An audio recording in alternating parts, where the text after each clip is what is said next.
Looks like we're good to go.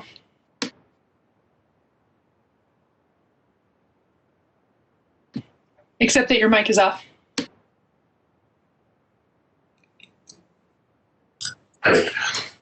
Good evening, ladies and gentlemen, and welcome to this special meeting of the Blaine County School District Board of Trustees, held the 21st day of September 2020. We are having some difficulties with our clerk's connection. Madam Clerk, are you now available? Hearing no answer, I'm going to go ahead and call the roll myself. Trustee Stone? Present. Trustee Larna? Present. Trustee Turner? Present. And obviously I'm present, so we have a quorum, and consequently we are prepared to proceed with tonight's agenda. I assume that all members of the board have received that agenda. Are there any alterations, amendments, or corrections to that agenda? No.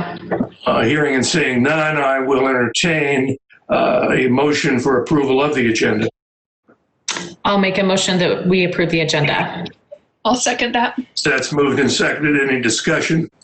Hearing none, I'll call the question. All those in favor of the motion signify by saying aye. Aye. And those opposed? The ayes have it. That motion carries.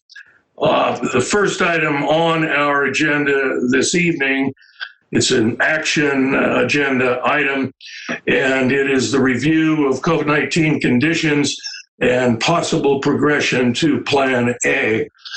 Before we commence that discussion, Dr. Holmes, could you please give us an update on what I'm going to call it the COVID-19 situation is in our buildings thus far, where we have completed 2 weeks and we are moving into the third week. So an update both for our consideration and the knowledge of our audience would be very helpful. Okay. I also want to ask the clerk if she can hear me to see if Aaron Bronson can also join us. I see Brooke Marshall, but both Ms. Marshall and Ms. Bronson are key in helping us track this data. Beginning this week, we have been posting on our website. We're going to do it on a weekly basis. The number of confirmed positive COVID cases in both staff and students. And to date, we've had 2 staff and 2 students confirmed positive. Then we also are continuing to monitor who is out, either because they have been told to quarantine by South Central Public Health because of exposure. Most often so far it has been exposure outside of school, but exposure in their family, camping weekend, those kinds of things, and also who is out for our students. For the same thing, either for quarantining or for isolation because they are presenting symptoms and we are awaiting test results. As of the end of the day, according to Ms. Marshall, we have 9 staff across the entire district who are either out quarantining or isolating. And we have 27 students who are either out quarantining or isolating.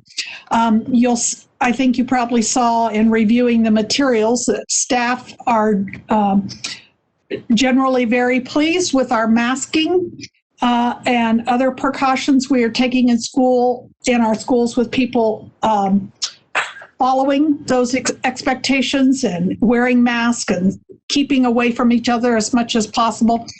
But I do have to use this opportunity to say that if the community does not do this and if our students do not do this outside of school, it will do us very little good. And I was talking to the board right before we went live that I had stopped to get my iced tea at Starbucks and saw 8 of our middle school kids all crowded around a table for 2, sharing their drinks with each other and not wearing masks. So I just encourage parents, staff, everybody, don't let down your guard.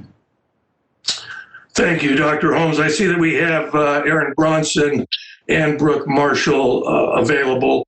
Would either one of you like to add to that report from Dr. Holmes?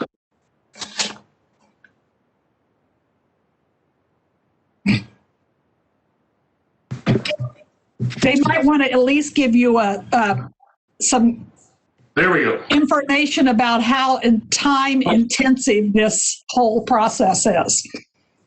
Let's start with you, Erin. Go ahead. Yeah, I was just going to add exactly that. Can you guys hear me just fine? Yes. Okay. I was going to add how much time we're investing in trying to track this and how hard it is to keep up to date with the constant information as far as what's being reported and what we're finding in the schools. So I think we're working on setting a system for, as of this time, this is where we are, and having a consistent time that we're doing that, and then that we're reporting numbers, and then also having a system that we can use so that we're not spending majority of our day trying to keep up with the numbers and what the schools are needing and what their response is and that. So. Any questions from the trustees? Go ahead, Trustee Stone. Yeah, can you give us an idea of who all is working on the contact tracing? I'm sure there's some people working on students and some people working on staff, and maybe just give us an idea of how many hours so far has gone into this first situation, so we have some idea of what's necessary in order to contact trace. Yeah, so we're involved in contact tracing when we have a confirmed case, or we have a case that indicates that we have a confirmed case. So when we're just waiting for test results, that we are not necessarily doing contact tracing at that time. Once we have a confirmed case, we are working, depending on if it's involving students or staff. If it's students, it's the school nurse, it's the administrator, and it's myself working together to go through that process, and then consulting with South Central Public Health District as well in making sure we have the same information, as following timelines with each other and consulting with one another to make sure our process, what we're finding, matches the timelines and the process that we should be following. And then if it's a staff related situation, then we bring in HR and we work with HR, the school nurse as a person to help with any assessment and collecting any other additional information, and the school administrator or whoever the supervising administrator is. In the first situation, the time, it took us a full day and a half of another day for just the initial process. And then there were many hours of follow-up, just verifying information as more information became available. So I would say last week on the first situation, we probably spent, after spending a day and a half on the initial contact tracing, we probably spent an additional half of our day each day on follow-up matters related to it, whether that was communication, whether that was getting information and relaying it, or whether that was clarifying our process or determining additional contacts if needed. And so I had thought that a public health district was going to be doing contact tracing. Can you fill us in on what their capacity is and what they can do and what they can't do at this point? So in our consulting with them, they are also doing contact tracing. So the individuals that we were following up with, what we found is that they also were doing interviews and contact tracing. We have additional information within our schools that does not necessarily show up in their contact tracing process, where we were able to identify and pinpoint specific individuals within our school system based on our knowledge of the schedules and the time of day and the calendar and all of that, which helped inform our actions beyond what they were able to do in the public health district's process. And can I add, so I think one of the things that increases the amount of time that it has taken Erin and myself and the school nurses and administrators as well is that in terms of it's not just the piece of contact tracing with regard to positive cases, it's also the reporting of, so say, as an example, a staff person calls in to the principal of their school and states that either they themselves or their child who in most cases is a student, not always, are experiencing symptoms. And then the administrator or the school nurse or the, in some cases, the school secretary will go through the symptom questionnaire and assess whether that individual is in a prospective COVID-like symptoms case. So then from that point, in terms of staff is involved, or HR is involved in that process in communicating with the administrator, determining whether that individual will be out for a period of 10 days or a period of 14 days. And that is the piece that has been the most time intensive in terms of communicating, contacting the employee. If it's an employee, it's HR that's reaching out and contacting in conjunction with the administrator. Obviously, there are HIPAA protections regarding medical records, and it's confidential information. So that's a process that needs to be a small circle. And then in conjunction with that, sometimes we have cases where staff have children who are district students. And so it's a combination of the school nurses, Erin, the administrator, and HR. So it is time intensive in that piece of things. And I think that we were unaware, I think, at first of who would do what, in terms of we were, I think, under an assumption that South Central would take care of that process from the beginning to the end. But in fact, there's a lot of pieces that we need to do at the district level, either for staff member or for a student. And that is where we are really struggling in terms of the amount of time that Erin and I and the nurses and administrators have been spending on this process. Yes, Trustee Turner. We're in this initial phase here, and we're tracking 4 cases. It sounds like we're kind of max capacity at 4 cases. I mean, we anticipated this was going to happen, and that there would have to be procedures in place. How would you grade our response at this point, and what's our ability to scale up this contact tracing if we had to deal with 4 or 5x times the cases we're dealing with now? Well, I'll go first. I'm sure Erin will be able to add to that. In thinking about this today, we discussed it briefly, and just really feel as if we are spending an inordinate amount of time on this process, and it's important. I don't want to underestimate the importance of it, because our immediate response in identifying and potentially recommending that someone see their healthcare provider and or go and be tested for COVID is critical. I mean, it's critical for the district to have an immediate response. In this case, that criticality has everything to do with mitigating potential cases and potential spread. But in the first week and a half of school, I feel as if Erin and I have found it pretty consuming. It's taken a majority of our time.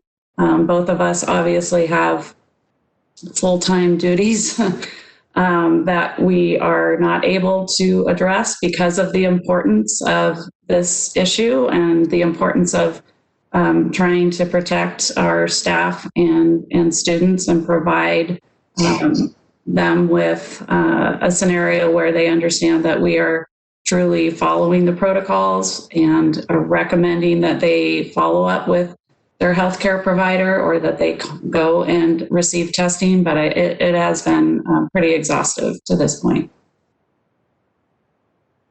I think the only thing that I would just add in clarification is that I think our procedures are solid procedures.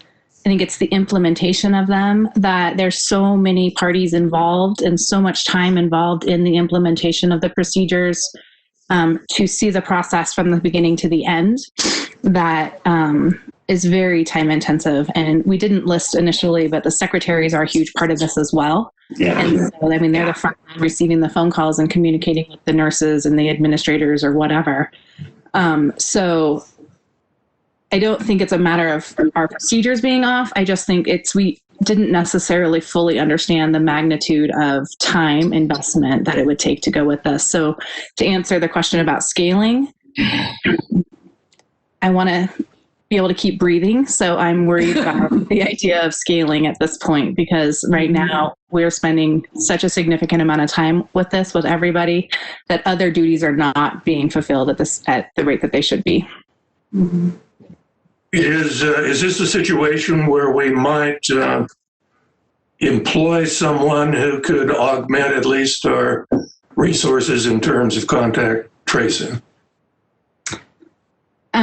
That has come up for me, and I'm not sure that it's the contact tracing as much as the person to contact and be the point person for walking through the procedure with everybody. And kind of right now we're triangulating a lot of different staff. And so if we had a contact person that might be like the central point to help keep the process going, so that it's not necessarily coming to Brooke or myself's desk as the first point of consult for that. Our nurses are trying to track on spreadsheets and keep up with what's happening at all 8 of the schools at all times. And the secretaries and the principals are also trying to reach out to the 2 of us and their nurses. And there's a lot of relaying information to one another in trying to keep everybody abreast so that we can keep the process moving forward. So I do wonder what that would look like for us to have a single point of contact, that was their primary responsibility. Well, whether we stay with Plan B or we move on to Plan A, contact tracing is going to be a very important component of that program. So if the 2 of you and Dr. Holmes feel that it would be appropriate and you want to make a proposal for additional personnel, please let us know. Okay. Yes, Trustee Lorna. I just have a couple of quick questions. For the majority, how have you been finding out about these cases? Has it been phone calls into you guys, or has it been at the school, like during the day? How is this information coming to you guys? At the school, yeah, it depends on the situation. So secretaries or whoever's answering the phones at the schools, or the school nurses, depending on whoever has the parents maybe know as contact. In a lot of cases so far, not all of them, are calling and notifying about their student or their family member being out and what the reasons are. And that's initiating a process. So that could start with the principal, that could start with the secretary, that could start with the nurse or a teacher. It's kind of varying depending on who they already know. And then we have sent some students home based on symptoms that they have presented at the school. And those families then have either taken whatever course of action was recommended or they felt was best with their healthcare provider. Got it. Okay. A mix of both. Similar oh, sorry. No, go ahead, Brett.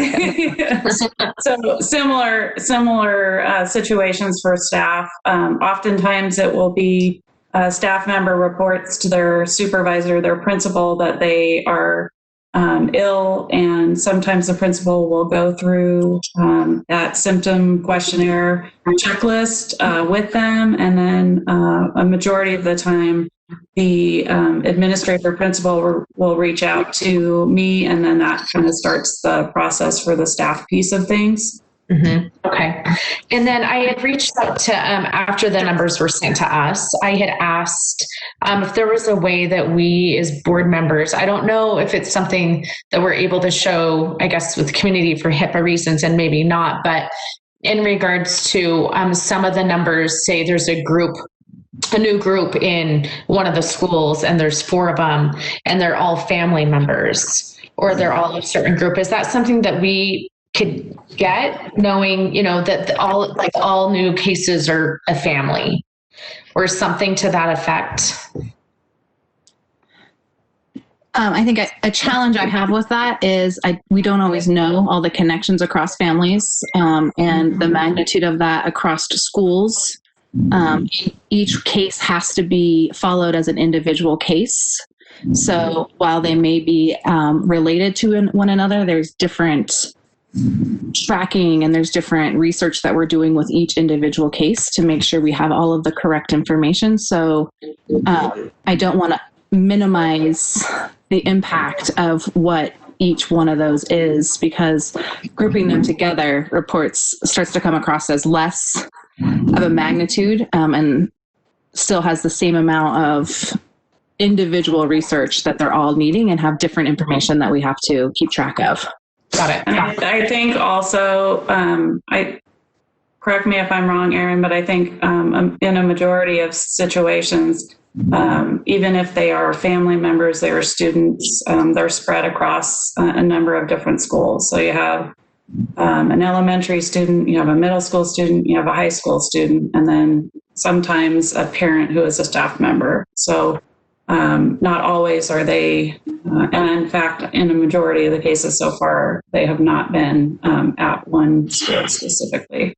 Yeah. I guess I'm just trying to understand, like, as a whole, if it's coming from a certain, I guess more like contract tracing, is probably what that would pertain to, like where that started or how this is happening essentially. So, you guys answered my question. Thank you. I appreciate it. But I agree with that one of the things we try to do is, can we identify, was this something that presented itself to us by a phone call, or is this something that presented itself to us by somebody showing symptoms inside the school?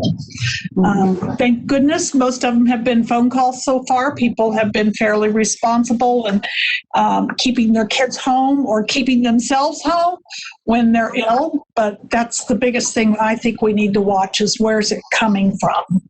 And have we provided, I should know this as a parent, so I'm sorry that I don't, but kind of a checklist for employees and for parents with students? I know that myself as an employee where I work, we have a checklist that we're supposed to check off every day, temperature, coughing, et cetera. Is that something that we could even help with if we haven't? We do have one every day as an employee. You have to initial in that you are presenting no symptoms.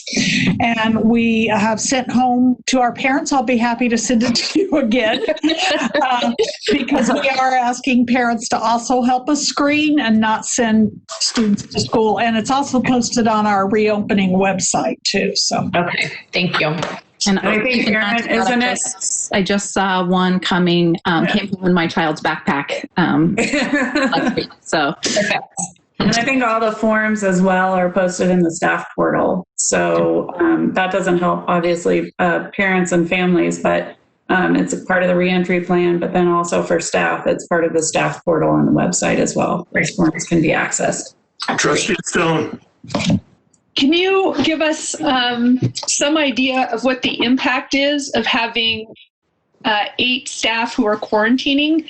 And by impact, I guess I'm curious about, are they able to work from home at all? Are we trying to get subs for them? Are they having to use sick leave to quarantine? Is there a limited amount of leave?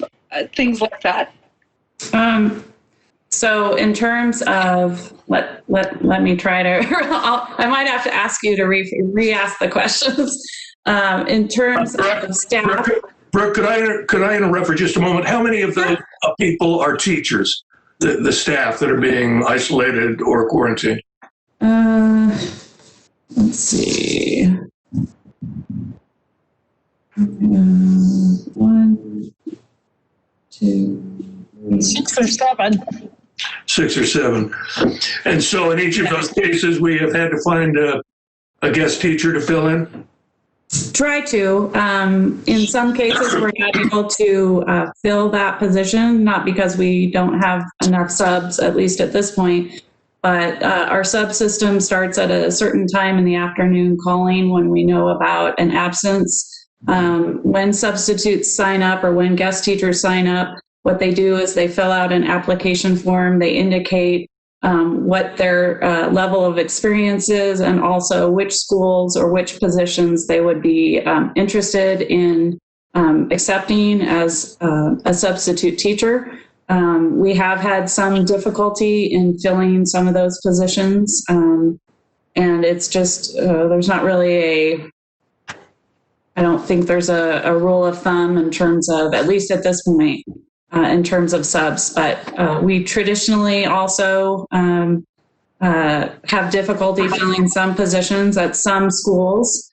But at this point, our subsystem is operating, just sending out the automated phone messages trying to get substitute teachers.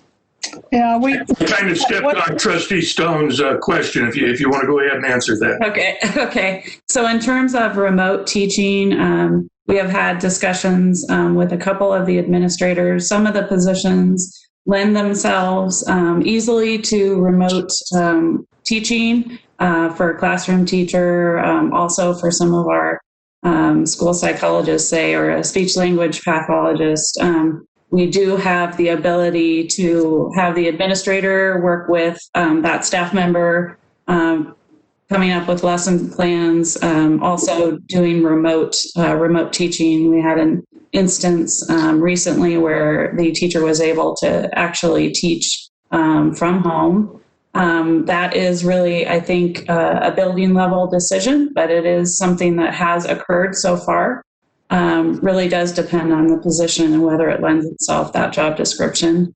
You had, I think, two other questions. Can I just add on before we leave that topic? One of the things, though, that I'm very adamant about with administrators is if the teacher is teaching from home, there still must be an adult in the classroom. That is our liability if we do not have an adult in the classroom.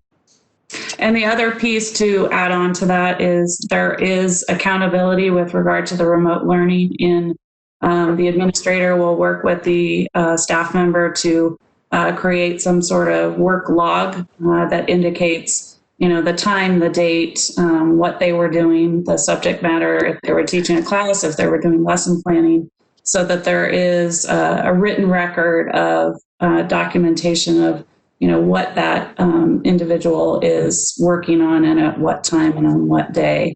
In terms of leave, I think you asked a question about leave and what are they using. So at this point, the Emergency Paid Sick Leave Act does provide for up to 80 hours of essentially, we call it COVID leave. And this is for purposes of an individual who is out due to having a quarantine, is out isolating, is awaiting test results, and that is already set up in our system. We've already utilized that a number of times. So essentially what happens is that person has communicated with their administrator, and it's been determined that this is eligible for COVID leave. They enter that into the system, and then the administrator pushes that up, and then it comes in through HR. What we have told staff at this point is up until if you receive a negative test result, you're eligible while you're out to utilize that COVID leave. At the point in which you receive a negative test result, then that would switch to either sick leave or some other type of leave. Is there another question? Okay, that answered my questions. That's great. Okay. Any other questions? All right, Aaron and Brooke, thank you both for being with us tonight. And please do feel free if you think some additional help is necessary that you make application with us. Perfect. Can I add one more thing? Please do. Please do. And one of the things that we're finding in our process is that when we're being notified of a student because they're home or whatever, one of the first questions we ask is when did symptoms start? But then also we have to go back 48 hours before that. So then we're always wanting to know when was the last time that the student was in the school building. So it's been in more than one occasion, it's been a length of time due to our schedule, which has helped us in that process of tracking and figuring out what is the magnitude of spread or potential exposure that may have existed within our school setting. So that has been helpful in many cases. Thank you. Again, any further questions? Yes, Trustee Stone. Can you just clarify, do you mean because we're in Plan B, and so the kids have staggered days, that means there were fewer days maybe during the time that they had symptoms or had been exposed, that they were at school exposing other people? That's correct. All right. Again, thank you both. Dr. Holmes, do you have anything else to report before we take into consideration? I think we'll just have a quick update on where we are in trying to find nurses, and I think it's absolutely getting nowhere. Is that right, Erin? As of right now, I don't have, there was an application that was started in the pool, but has not had further action on it. I have been in contact with 2 agencies that are doing constant recruiting, and they do have contract options, but they generally are contracting something that's a full-time position or has sometimes different therapy or telemedicine type things. So it doesn't necessarily fully line up with our what we're looking for, but I've been entertaining conversations with them to kind of find out what some different options are. Trustee Stone. Would a telehealth nurse work as the contact tracer, the point person contact tracer? Because they wouldn't necessarily have to be in person, right? They could be someone that everybody's reaching. I mean, that seems like that might be a good fit. And if we go with that option, that would be probably the most likely way to utilize that resource. All right. Yes, Trustee Stone. One last question. Is it possible that hiring someone full-time makes sense? I know that we talked about part-time. I think the challenge, it could be, I think the challenge is some of our schools I think what we've struggled with as a nursing team is figuring out what is the right amount of time, and traveling between schools is a constant thing and being available. So right now, if we continue to have a 4-day-a-week schedule, having somebody on the 5th day hasn't been as urgent. Granted, if we have somebody who's helping be the point person, then the 5th day is important because there's still a lot of tracking that's happening on the 5th day. We just don't have students present in our schools. So I think it's definitely something we could entertain as a team and revisit. All right. Well, we'll move directly then to the agenda item, the review. I think we've had the review, at least from the administration, as where we are in terms of how COVID-19 is affecting our schools. And let me get the sense of the board here.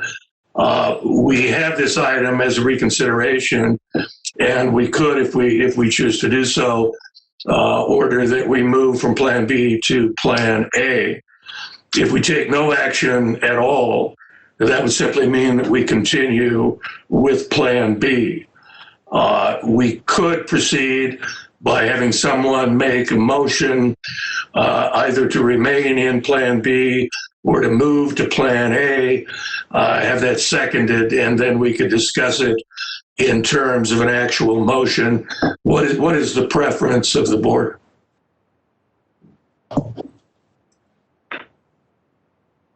Yes, Trustee Stone. I guess I would be willing to make a motion that we remain in Plan B because our numbers have been going up and we're in orange right now. But I think we have a lot of discussion to have about it, obviously. That's what happens right after we get a second to your motion. Okay, so I move we remain in Plan B. All right. Is there a second? Second. Okay, it's been moved and seconded.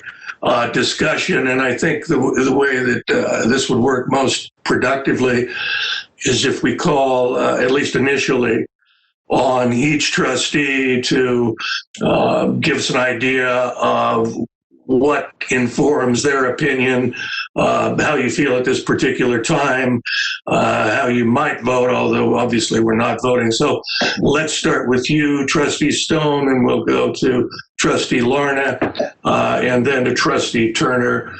And if there's time after all of that, I may make some comments too. Okay, that sounds good. I guess I would want to start out by thanking so many people for sending us really thoughtful emails and all the comments that were on the survey that we sent out and the reports from the principals.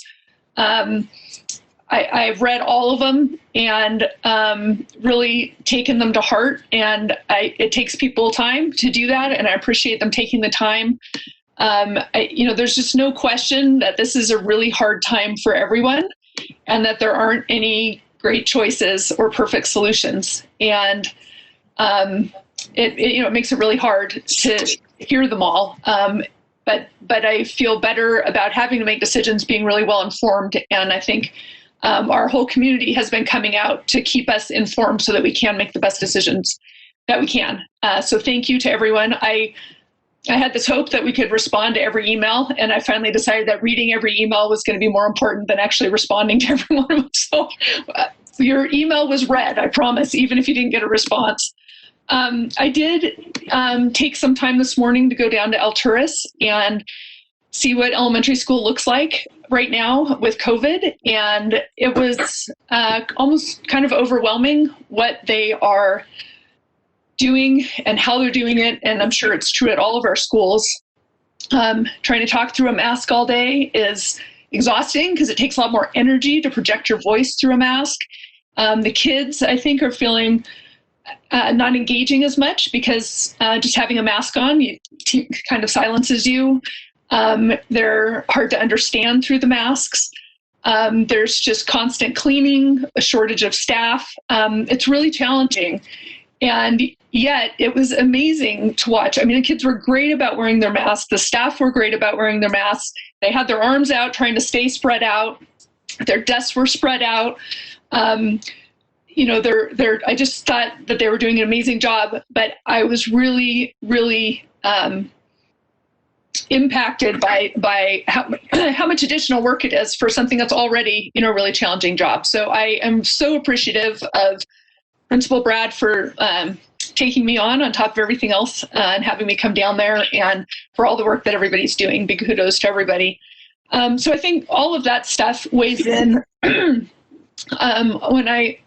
I read the survey, I definitely saw that elementary school staff are more comfortable with going to all in-person learning right now than high school staff. I don't think that's too surprising, given how much more younger kids struggle with online learning, and also the fact that we had cases at our high school right like the day after the survey came out.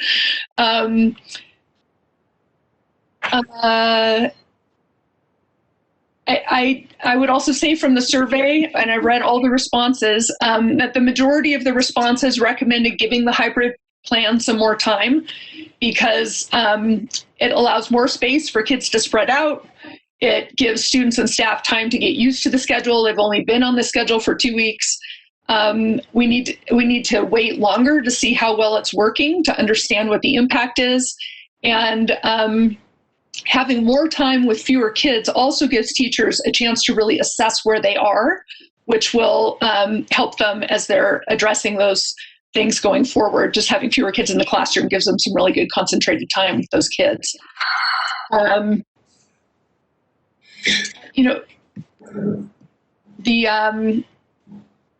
We started in Plan B because we're trying to balance out the negative impact of remote learning on students, the fact that there are severe equity issues with Plan C, and then, of course, the COVID and health safety issues for staff. And I was really optimistic at our last meeting as our numbers got down to 1.2 that we had really shown a lot of progress in our community, and we really did not have much incidence of COVID here. And in the week that I was gone, unfortunately, it went from 1.2 to 7.4 last Thursday, then 9.3 and 12.4 today. And we're in orange now and continuing that trend. It looks like for at least another couple days, because I know that there are already 8 cases this week. There were 20 new positive tests last week, which was, I heard, the highest since mid-April, and 8 new cases so far this week. And this week is just yesterday and today. So, when you look at a chart, it's going up. It's not going down the way that we wanted. And I think that's really my, along with the feedback that we got, that's one of my main reasons that I made the motion to stay in Plan B. I have a lot of optimism that our community has been really good about wearing masks and about social distancing, and that, we can see what happened in Camas County, and we can see how important it is to do those things. And I'm hoping that those measures will bring it back down again to a point where we can consider Plan A again. But I just can't see voting for that right now. And I guess that's all I have for right now. Thank you. Trustee Larned. So again, thank you for everyone we've heard from so many people, and from the teachers that filled out the surveys and the principals report. I do have to agree that the principals it seems like they really want to get elementary back in school. I think from the parents, they weren't definitely thoughtful, but I think more than anything, they were pleased to get their kids in school, because Plan B is not working on the off days. I think it's important that what in school looks like for these kids and for these teachers, but I equally feel right now what it looks like at home for them, which is not a lot. And I can speak for my son. Right now, he's getting still about 1 hour on 2 days a week, and then Fridays, nothing. And I think teachers are really struggling with Plan B on trying to figure out, they have 2 different group of kids, but one of those group of kids progresses further than the other. So instead of just having 2 lesson plans, they're trying to figure out how to progress that one class where the other class didn't progress. And so I've heard high anxiety. I've heard overly stressed. Teachers are working till 10 o'clock trying to figure this out every night, because it seems like it's not working. I think, one of the advantages to Plan B is that we're able to keep the 6-foot distance and less people in one breathing space.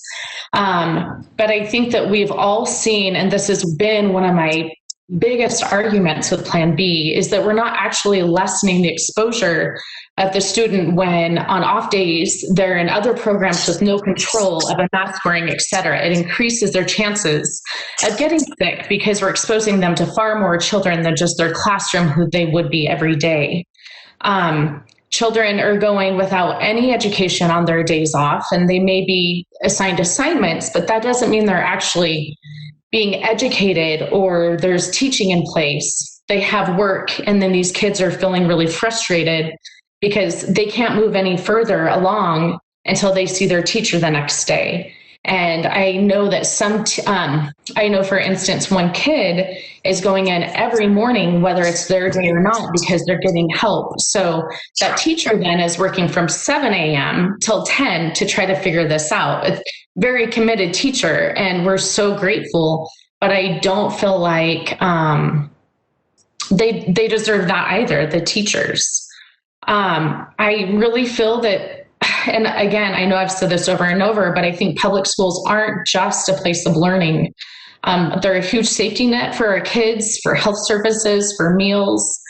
From what I understand, kids are going in even on their off days to go get meals. So that's a little bit confusing to me.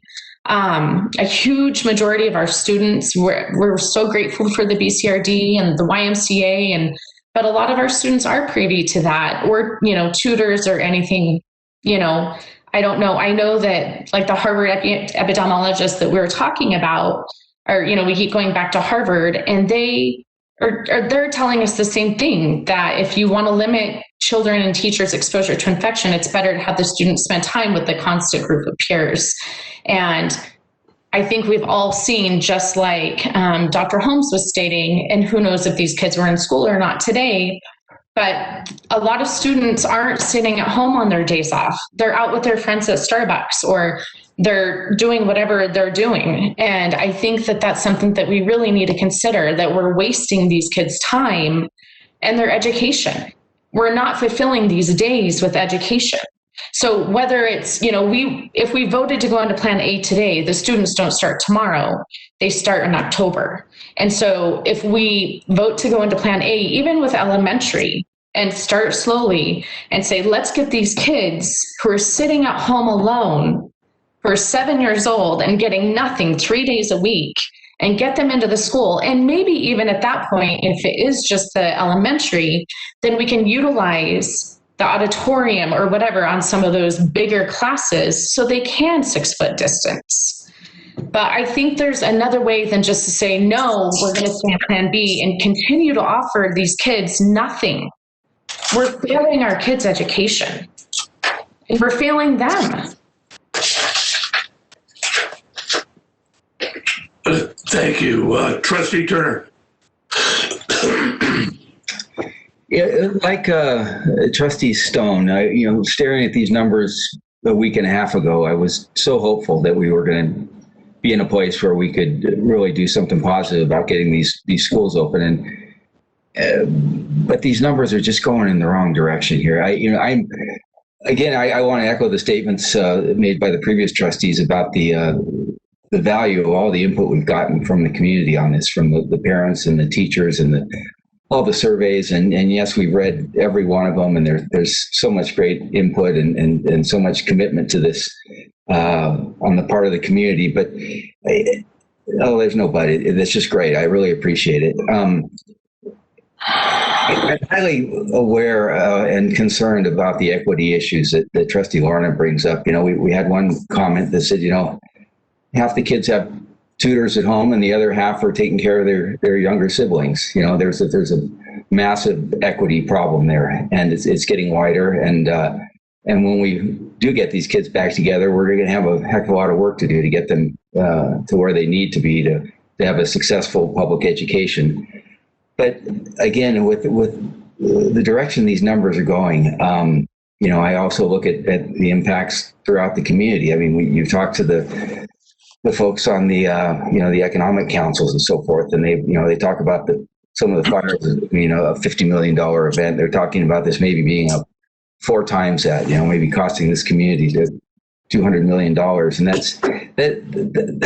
that's an impact that's felt outside the schools and throughout the whole community, and job losses and insecurities and everything else. And I think we have to be mindful of what our decision means to the greater community, and we've got to suppress this thing. And but again, we have some experience at home now. We've got a couple grandkids that are learning at home, and it's hard. I mean, I've talked to teachers. It is incredibly hard what they're doing. And I am so empathetic to the commitment they have, talking to a 2nd grade teacher and, creating seesaw lessons, and 4 lessons a day for the kids that are out of school. And then, 40 lessons that she's got to go back and look through at the end of the day, in addition to teaching the kids that are in class. And then the Fridays being taken up by so many commitments with professional development and meetings and so forth. And they're exhausted. They are flat out exhausted. The stress that our families are feeling is incredible. But again, with the way these numbers are going to take us, in a situation where we're in orange now, hopefully this is just the pig going through the python. We just got a little bump here, and we're gonna come out the other side and get back to these numbers that we were seeing a couple of weeks ago. But with the trend line that we're looking at now, and as much as I want to get these kids back in school, because it is so important on so many levels, I can't imagine advocating for going to a plan A at this time. If the numbers were what they were a week and a half ago, I would be the first one to say I'm all for the principal's plans to open these elementary schools and get these kids back together. But the numbers just don't allow me to make that call at this point. So that's about all I would have to say at this point. Well, I've been concerned for some time about the metrics that we're using. And when we use the global health metrics, we're not in the green until we have fewer than one case per 100,000. And it's not clear to me that we're going to be in that position at all this year. So that if we accept that particular metric, then I think we're going to have to confront what that means in the long run. And I'm no longer completely satisfied with those metrics in terms of their suitability to Blaine County. I'm also concerned that if this is a suppression model, which it is, whether that is something that is appropriate unless we have the buy-in of all of the cities and the county and the community at large. It isn't just 8 kids who are sharing 2 plates at Starbucks. It's something that's going on in some cases with our teachers. And if we aren't all committed to the suppression model, then I think it's pretty hard to justify the other side of the balancing act, and that is the damage to the long-term best interests of the children. And so while I agree with Trustees Turner and Stone that the numbers don't look good at all by any measure, I think that once we get this under control, if we can, then we need to take another look at whether these particular metrics are appropriate to our district or not. Maybe they are, but I have real concerns with them now. And I have real concerns about whether if we follow that particular set of metrics, we're ever going to open the schools full time. And I think all of us are committed to the proposition that we should move to Plan A just as soon as it is practicable to do so. There isn't any decision we're going to make tonight that's going to please everybody, or perhaps even more than half of our parents and perhaps half of our teachers. There's no clear consensus that I can see. Having read all of the comments, looked at the surveys, and I would echo my appreciation for all of the parents who wrote to us. I don't know of any issue that this district has ever faced that has drawn so much public comment. Almost all of it, with a few exceptions, very, very helpful, very, very revealing. I learned some things, had some considerations that I would not have had it not been for the commentary. Of course, in the end, this isn't an election. It's not a plebiscite. We don't go with a plan simply because more people favor it than another plan. That's an important consideration. But for me, the decision has to be, at least in large part, data-driven. And right now, the data does not, in my view, justify a return to full-time, full-sized classwork. I just don't see how that, can be accomplished. And I certainly, as Trustee Larna, have heard a lot of complaints about Plan B, almost all of them relating to the time that the children spend out of class at home. I don't think we've done enough to address those issues. I don't think that there was enough planning. I don't think there was enough training of teachers. I think we've put a load on the teachers that is just incomprehensible. But I think those are things that can be addressed. We can make adjustments. We need to do that. The fact of the matter is, if we went to plan A tonight, we might be back in plan B or plan C 2 weeks from tonight. And we have to be prepared for that. I've tried to make that point, excuse me, all along. Flexibility is meaningless unless you are prepared for the three alternatives that we have out there. And we are trying to balance the health and safety of our students and our staff against what we know is a far less than optimal approach to a learning environment. I have not heard anyone suggest that Plan B is the best way to go about educating a child. It clearly is not. But at the time, it is probably the safest, most appropriate approach. That doesn't mean that we can't find fault with it. There's a great deal of fault to be found. I don't claim any expertise when it comes to medical issues. And I have to rely upon what I consider to be the best science that's available. And I have to rely upon those people who have the experience, the background, the training when it comes to evaluating where we are and where we need to go. So for me, this has been a humbling experience. As prosecutor, I literally made decisions that were life and death decisions, and there were important decisions to be made when I was mayor, and hundreds of important decisions as a trial attorney, but nothing compares to this. And it changes so quickly, as Trustee Turner pointed out. What looked like clear sailing 2 weeks ago clearly is not that tonight. But for me, what we have to do, or what I have to do, I don't expect anybody to follow my lead. I have to look at the numbers. I have to make the decision largely data-driven.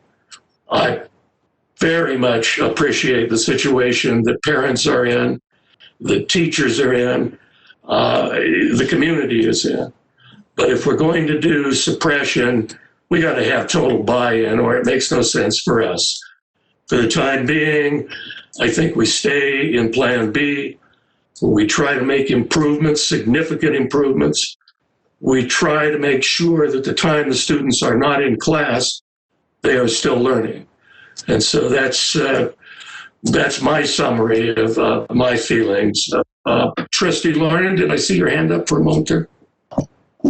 Yeah, I am just concerned about, I guess, one, what are we waiting till? Because I do think that there's constantly going to be upticks. And then just like we've seen with Camas, one day they're one, the next day they're yellow and then they're red. I think that we're going to continue to see this as we move through the year. And we've talked about it previously that when we're all in A, that there's going to be schools that aren't affected at all and they stay open and others shut down. And so I do think it's really something we need to consider, whether it's next week or whatever, because our numbers could go down next week and they could be back to 5 again.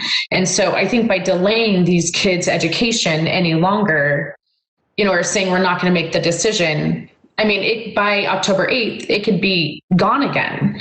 And so when do we make the official decision to slowly progress into quote unquote A?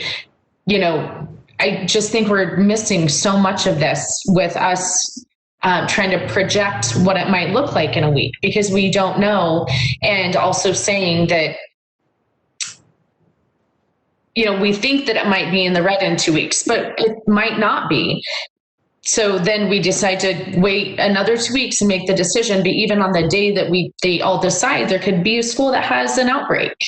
And so I think that we really need to consider slowly progressing everyone into school, even if it's a school at a time, and looking at that instead of just saying, no, we're going to keep waiting, knowing that this is highly affecting these kids. And there's a large portion of our kids just sitting at home getting no education. I agree with that completely, Trustee Larna. However, what happened in Camas County, I think, is pretty instructional. I did speak to the superintendent today regarding that of Camas County. Right, and I realized that they were not strictly enforcing masking or social Yeah, they weren't wearing masks at all.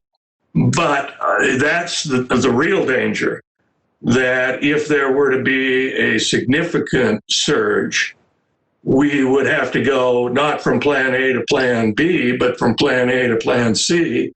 Right. And I did not see a single comment out of the 125 or so that I read and tried to respond to that suggested plan C was the way to go. Right, but we are wearing masks. Like, we're doing everything we can at this point. I understand it. I agree with that. I think there's another issue involved there, and that is, do we really want to be in a position where we're on the roller coaster? We meet 2 weeks from tonight, and the metrics have improved. Again, this is probably something that won't be particularly welcome to the ears of many, but perhaps we should simply make the decision that we are going to finish this quarter in Plan B.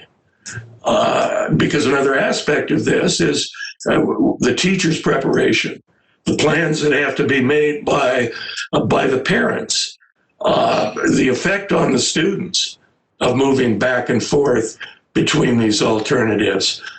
So that isn't part of the motion, but I am suggesting that this isn't the time to move to Plan A, and it may be that we want to remain where we are until we have at least a quarter's experience with Plan B. But I also want to point out that I think you're right. This idea of one size fits all is not something that I can support any longer. If we have, for instance, elementary schools that have not had cases of the virus, I think we ought to consider opening those schools, even though we are keeping the middle school and high school on the Plan B approach. And I also think in looking at those metrics, we have to pay attention to what's happening in the schools. You know, we could have an outbreak at the nursing facility in Bellevue that had nothing to do with our schools, but given the metrics we've got, it would push us into the red zone. And I'm not sure that that's at all appropriate. So, well, I think you're right, and we do need to look at how soon we can move to at least partial full-time learning. We need to examine the metrics. We need to examine our approach and see whether we continue to have faith in that approach. Trustee Stone, go ahead. I had a couple of questions. One of them, a couple comments. One, when we talk about being in Plan A, I think one thing that's really important to keep in mind is that we will have kids who are quarantined for 2 weeks while we're in Plan A. And teachers will still, even though they have all the kids in the classroom and full classes, they are still supporting kids long-term at home. Not like sickness used to be where you're out for a day or two with a cough, but very likely out for a 2-week period, an extended stay. So, I was so aware of how hard Plan B is for teachers to be able to provide content for students at home. But under any plan we're in, that's going to be necessary. And I'm not sure, I felt really clear about that all summer. That was one of the reasons that I was really hoping that the live streaming would be a helpful tool, so that it's the only way that I know that a teacher at one moment can be reaching students in multiple places. But there was a lot of pushback on that, and some of them for reasons that I kind of understand, and some that I never totally understood. I don't know if it sounds more appealing now that trying to reach kids in multiple places at the same time is hard. But we still, even in Plan A, will need to reach students who are quarantined at home. I'm curious if down the road when I hope that we go to Plan A, we still have, I think our biggest problem is with buses and what kind of space we have on buses. It seems to me that that would be an opportunity for us to ask our parents who are able to drive their kids to school and keep the buses for the kids whose parents can't drive them to school. Is there any reason why we couldn't do that to help minimize the kind of negative impact of having crowded buses? Is that a question of Dr. Holmes? I assume it is. Yes, I'm looking right at her, Kate. And I'm trying to unmute. We do have some bus routes that are pretty light right now, and I am assuming that is because the parents are taking the kids to school. So we could ask them if the remaining parents, if they're willing to take their kids to school. The hardest part about bus routes is that we're a long, skinny valley, so we don't really have a hub. And so if I have one child I have to go to the end of Indian Creek to get, it still takes me the 20 minutes in and out or 25 minutes in and out. But we could certainly do that. I'm not too concerned about the buses because of the good efforts we've had on wearing the mask. And we're also working really hard on having those kids sit in the same seat every day. So, I mean, it goes back to what Aaron Bronson was saying earlier, is we just got to know where kids are at all times so that we can help with the contact tracing and know who was around them and who wasn't. But the bus piece, if we can get them unmasked, will be fairly safe, I think. Yes, go ahead, Trustee Turner. A couple of comments that you made, Chairman Rourke, make a lot of sense. I'm not ready to write off the whole first quarter here. I think we've got to stay really flexible, really nimble as we look at the data as it comes in. But again, I think we do need to revisit the global health survey numbers. I mean, the CDC came out with a piece today that it's got another set of metrics that I think might be more applicable to our situation. And under their model, we could have been open 2 weeks ago, and I think that's kind of where my feeling is that if we were where we were 2 weeks ago, we should have a lot of schools open. I do like the idea of having flexibility from building to building. I know we got some extreme pushback on that when we opened, I guess they call it Pandora's box a month and a half ago. But I think it's time we give that some serious consideration. Your example about an outbreak in a senior care center is very apt. We need to know where these outbreaks are and have to be nimble about how we open these schools. It's again, the damage that's being done every day is there in front of us, and we know I guess we're going to start testing the kids here in the next couple of weeks, and we'll have some data to see where they are versus their winter scores. But I think we can anticipate we've got some big gaps to fill, and the commitment we make to these kids is going to go a lot longer than this pandemic. I mean, we've got to be prepared to stand in here and support these kids for these learning losses that they've suffered, not just the day we open our schools, but well into the future. It's we need to make a significant investment in these kids to fill these these learning gaps that have occurred. One of my concerns about moving to Plan A too soon is that we do have support systems that are kind of building up around us in the community that have put significant investments into providing places for families. We've got the Y and the BCRD and the base camp and all these other things that parents have put together. And we go into Plan A, we can't expect these partners to sit there with empty facilities for 2 weeks and then we move back into Plan B again. I mean, we're going to lose support for 150 kids just that are in the Y program if that were the case. I think we have to be very thoughtful about, moving between plans, because we do have, there is a second and third derivative effects on a lot of our partners that are out there that are doing a heck of a job to support us. And just one last thing, I couldn't let slide.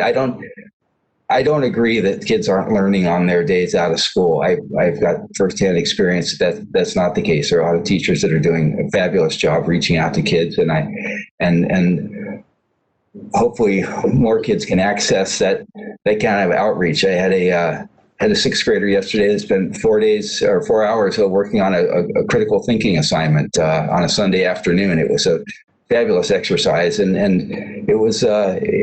I think it's great what these teachers are doing. That they're pushing content out there, and if for some reason kids cannot access it, I really feel for them because it's out there, and I think the teachers are doing a very good job. But in a case where kids don't have the ability to access it, that's a real problem. But still, I'm not going to buy the notion that there is no school going on the days that the kids aren't physically in class. But again, I do think we need to revisit the metrics that will and the data that we'll use to drive the decision. I would meet as often as practical. I know Dr. Holmes had in a previous meeting said it would take. Correct me if I'm wrong. It was just a week or so, a year or less, to go from a plan B to plan A. So we weren't talking about a huge lead time. Is that correct, or am I way off on that, Dr. Holmes? At this point, I would give, because of the commitment the Y has made to us, I would give them 2 weeks' notice. But after that, I think we could move easily within a week. But I do know that they've hired a bunch of staff with the intention of covering us through September. And BCRD is providing Friday care. And I don't know if you saw the recommendation from principals that we continue to have Friday be a distance day no matter what, going particularly to the concern that Trustee Stone was expressing earlier, that we have to continue to put lessons online all year long because of the fact that we're going to have kids in and out all year long. So giving teachers a little more time to do that, and also keeping kids in the mode of online learning at least 1 day a week. Thank you. Trustee Turner, I did not mean to suggest that the end of the quarter would be a hard and fast rule. I think it would be fair to parents and teachers to point out that unless we do have a significant turnaround in these metrics, that's probably something that's going to happen. I worry about, and we had a lot of concerns expressed in those comments about what can I plan on? Am I going to be in one plan next week and yet another plan 2 weeks after that? That's a legitimate question. I don't know that there's an answer to it. But even if we targeted the end of the quarter as the appropriate time to make a reevaluation, if we went 2 weeks in a row in the green zone, I would be the first to vote for Plan A. You just can't tell. But that's part of the problem here. It's that kaleidoscope. We thought 2 weeks ago that we were on the verge of being able to open up the schools. And here we sit tonight with, in my view, numbers that just won't justify that. And we're going to have that roller coaster no matter what happens. So we need to understand. I think everybody needs to understand, and I'm as bad as anyone else. It's what Governor Little referred to as COVID fatigue. We're all tired of it.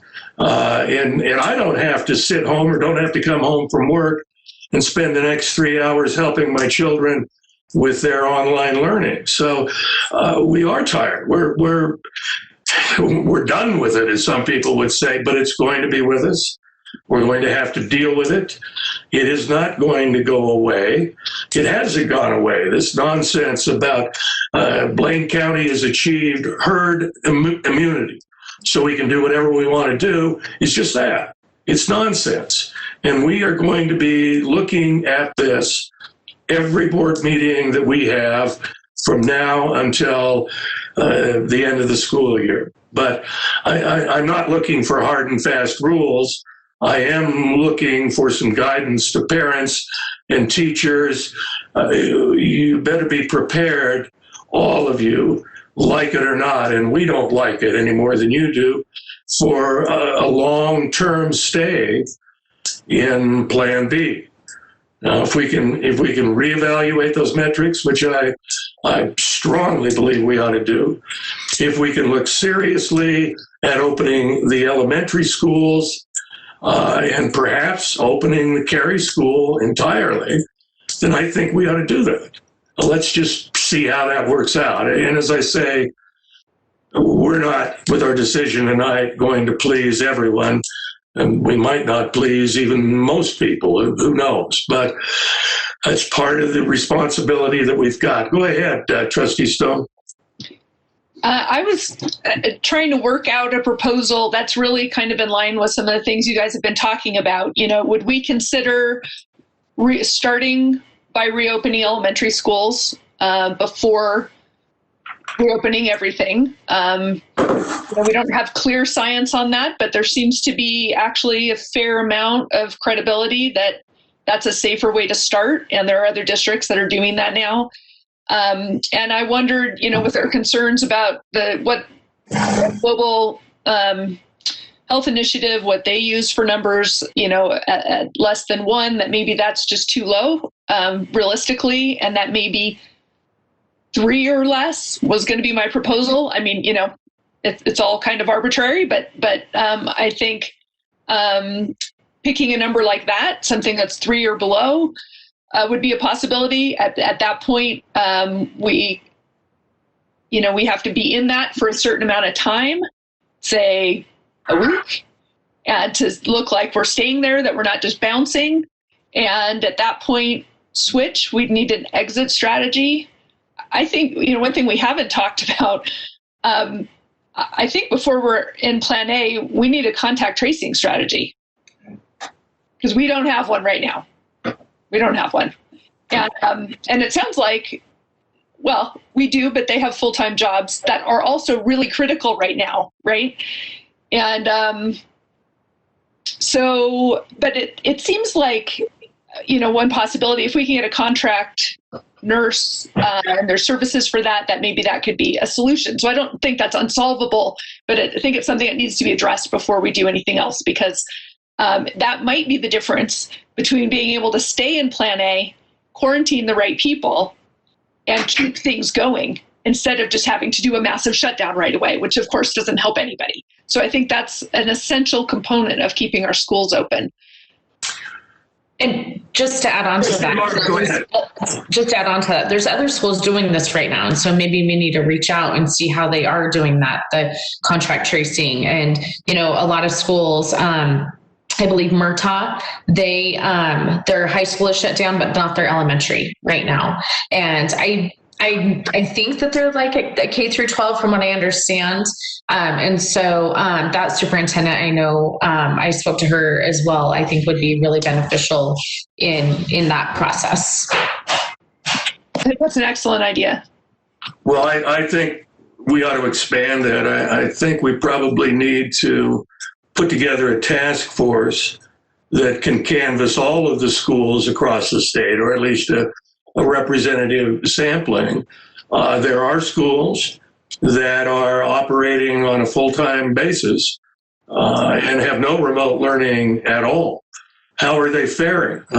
We ought to know that.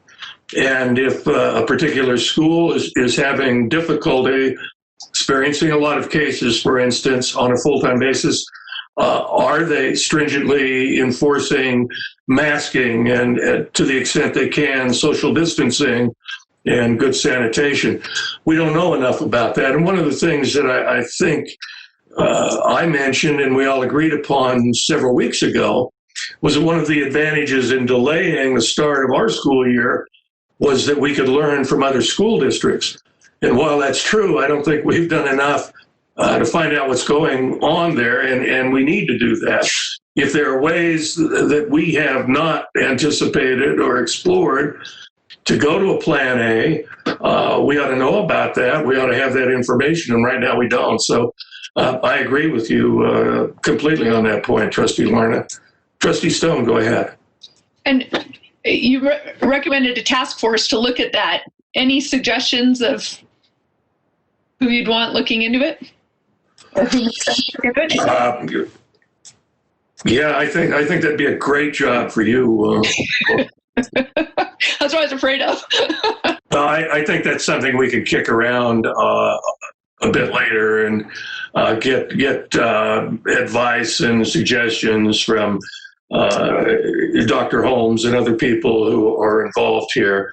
But we should have a bank of information. We should be tracking some of these other schools to get a better handle on what we can and should do. Trustee Larna, please go ahead. Can I make the ask that we don't wait the next 3 weeks to figure this out? Like whatever that task force is, that maybe we decide tonight or tomorrow. I mean, I think that we need to. Are you smirking at me? Not at all. Not at all. What?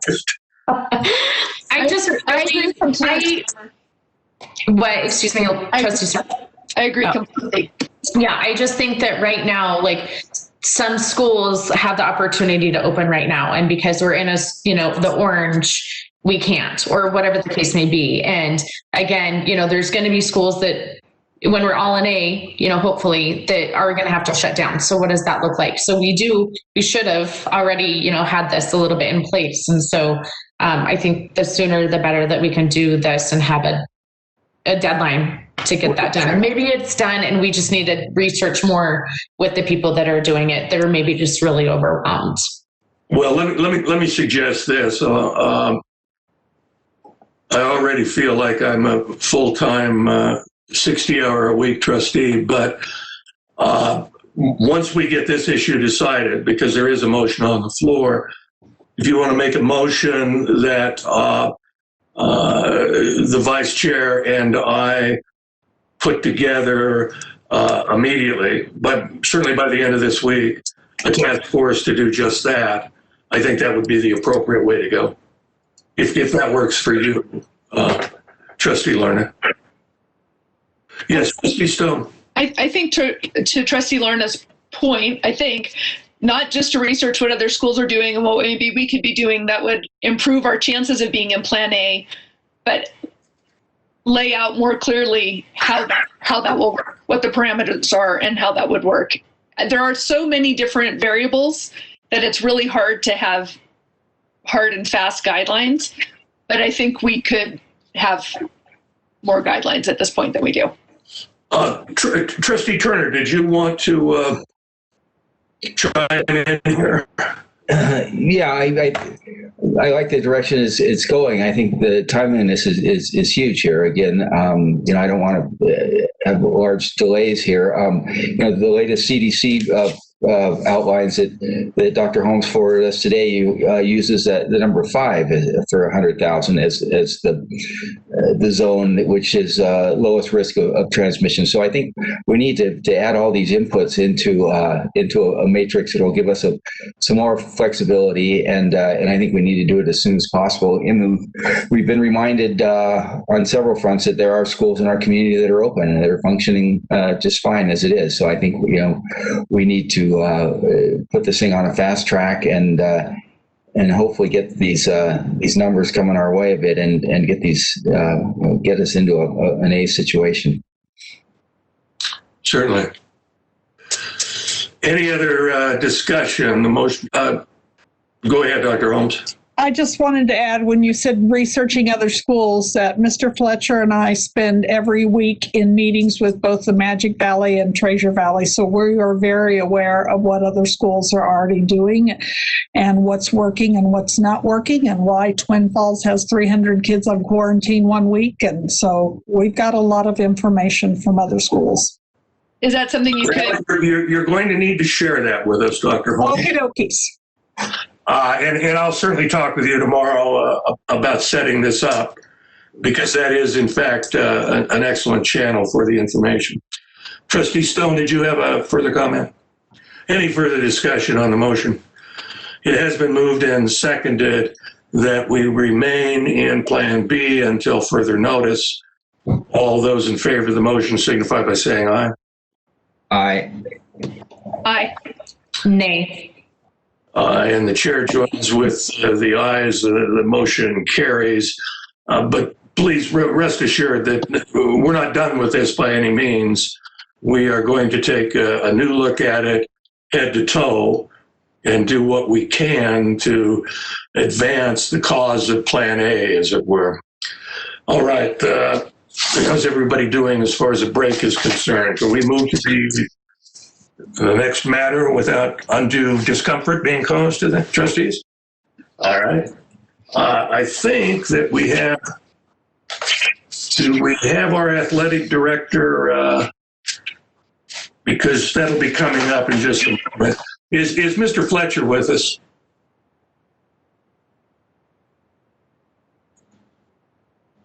I see his initials.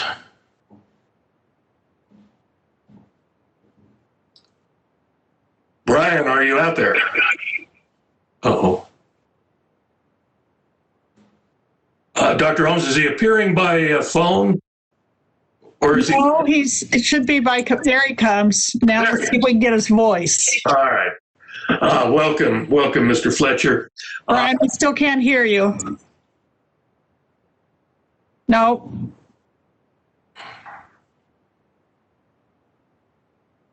All right, try again. Shall we? Put your mask on and come sit by my computer, I guess. Howie, we can hear you, but we couldn't.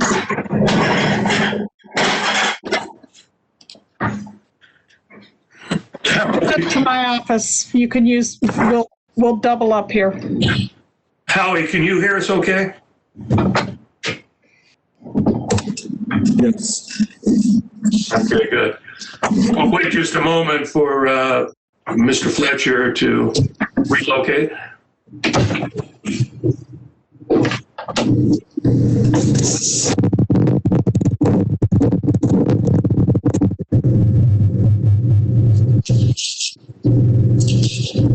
Okay.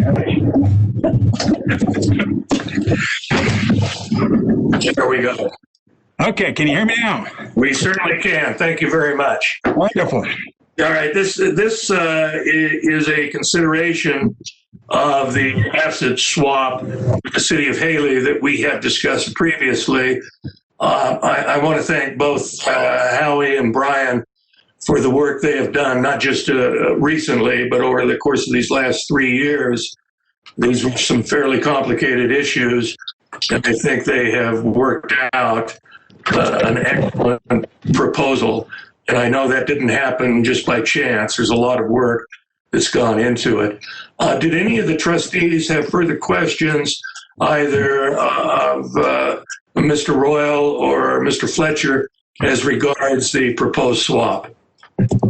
Yes, Trustee Turner. Yeah.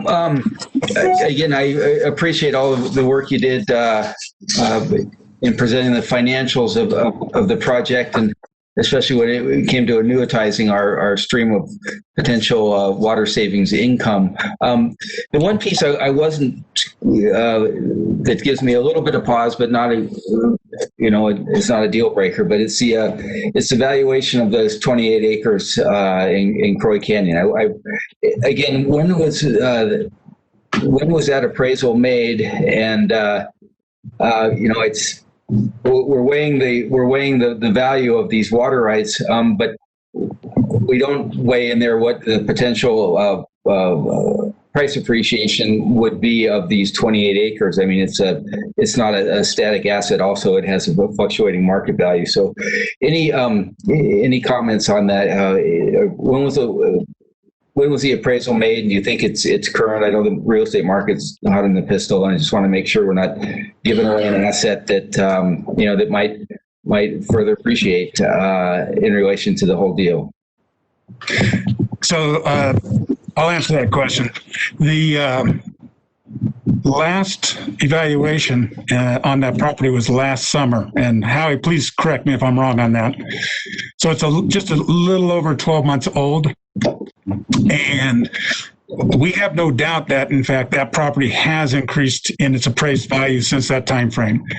We also know that the well and the property that it resides on has increased as well. Now, the relative nature of those two assets when compared to one another, we have full belief that the value of the Croy property has increased much more quickly because of its, shall we say, it's more diverse opportunities that we could use, or that whoever the owner is of that asset could utilize. The challenge that we see in going back out and having it reappraised is there'll be some time that'll go along with that process. And during this time frame, we will continue to see those assets increase in price.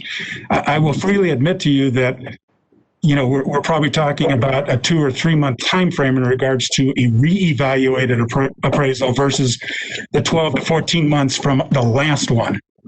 But one of the challenges that we face is we're trying to bring this deal to closure so that we can essentially plan on the city being able to use that property for snow storage in this season before the snow flies, and the district's able to use that property or enjoy all the water rights associated with the well for the next summer.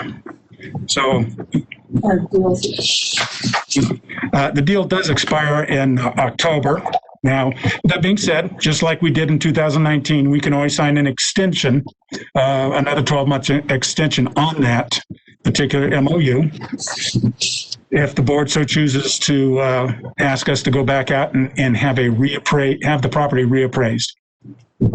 But essentially, it really boils down to we do have an appraisal in hand of the asset, that is within the statutory regulation for the time period in which we need to have it appraised before entering into a transaction. In some ways, it feels like chasing the train if we go back out and have a reassessment on the property. And I have no doubt that the district would actually be the entity who would be be the greater beneficiary of a reevaluation of those assets. But we do feel as though that we'd really like to bring this transaction to conclusion because, as mentioned in the last meeting, there's a perpetual value that returns to the district over the course of once this transaction is completed and we move forward on it. Trustee Stone. Do you have any idea offhand how much an appraisal would cost? Because there'd be a cost associated with having it reappraised as well, right? There would be. Do you recall, Howie, how much we paid for that appraisal? I actually don't. I was trying to find it right now, and my computer's not letting me in. So I don't think it's that big of a deal. I was just curious.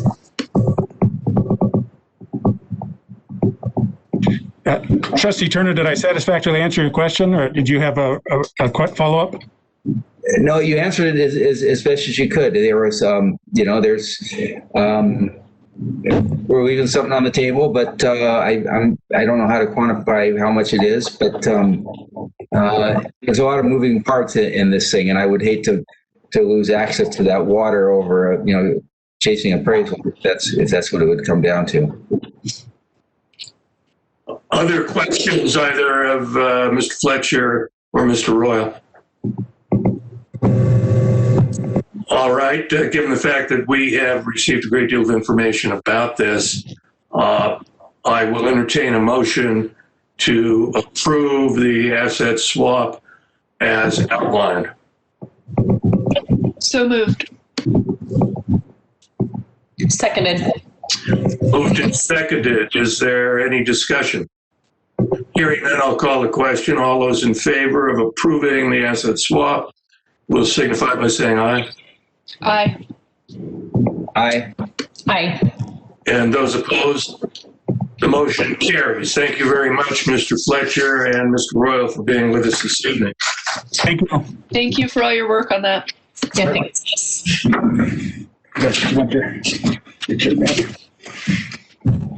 Thank you.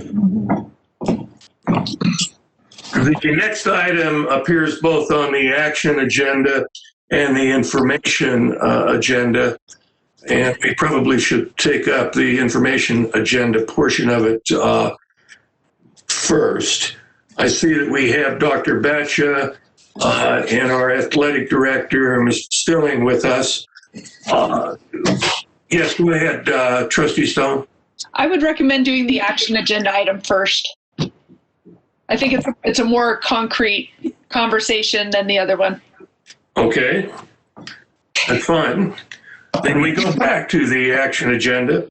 And let's see, Mr. Stirling, why don't you start things off by explaining what it is that is proposed here? Okay. From the start, we've tried to find a plan that would maintain student safety as well as protect our coaches and the rest of our student staff, bus drivers, athletic trainers, and everything that functions around our athletic environment. And then, last 2 weeks ago, we were given the charge of looking at the numbers again and seeing if we could find some compromise within our plan that would possibly allow some flexibility.